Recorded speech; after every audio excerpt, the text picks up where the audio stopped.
Dear Sir or Madam, or whatever the case may be, in what I perceive to be an increasingly gender-neutral public service. I use the term public service in a frail attempt at irony, and the service to the public seems to be the last thing on your corporate agenda. Anyway, to business. I write not in my capacity as chairman of the little twittering parish council, but as the chair of our newly formed environmental subcommittee.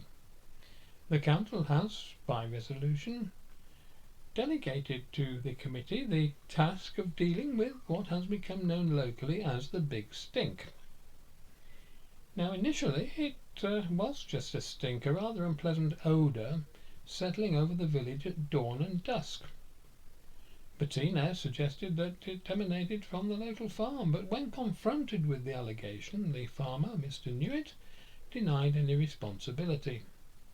He admitted that he had suffered from excessive flatulence, but pointed out that this was nothing new, and that when he drops one, he has two well-trained sheepdogs that will round it up and get it into a pen straight away, no problem. The stink got worse, and turds began to appear bobbing in the stream, and then a crust formed on the village pond. This was clearly more than someone, and I think the expression is, cutting the cheese. We then cast our eyes towards your sewage treatment plant, upstream just outside the neighbouring village, piddling in the brook. We spoke to one of your workers, no name, no pack drill, and we were told that you no longer treat sewage at the plant. It'd be much cheaper to treat your neighbours with contempt by releasing raw sewage into the stream. This not only cuts your costs, but increases your already obscene profits, and by extension your obscene bonuses and dividends. When questioned, the whistleblower told us that you often get fined, but it's much cheaper to pay the fine than it is to treat the shit.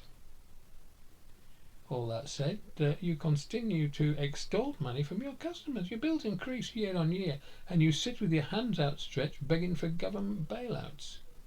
And yet you do nothing to deal with your crumbling infrastructure, reduce the volume of water lost to leaks, act to keep our rivers and beaches clean, or indeed act to protect the environment in any way whatsoever. The council is Tory to a man, including Bettina, whose sexuality, quite frankly, is none of your business. And we are normally champions of the free market. But you lot disgrace the name of capitalism. You're nothing but a set of crooks. You should be rounded up and put in prison. Sadly, in the days of Rishi, you're more likely to be rounded up and put in the House of Lords. I am, sir, madam, whatever, yours with a great deal of contempt, Lieutenant Colonel Roger de Stableboys, Royal Artillery, retired.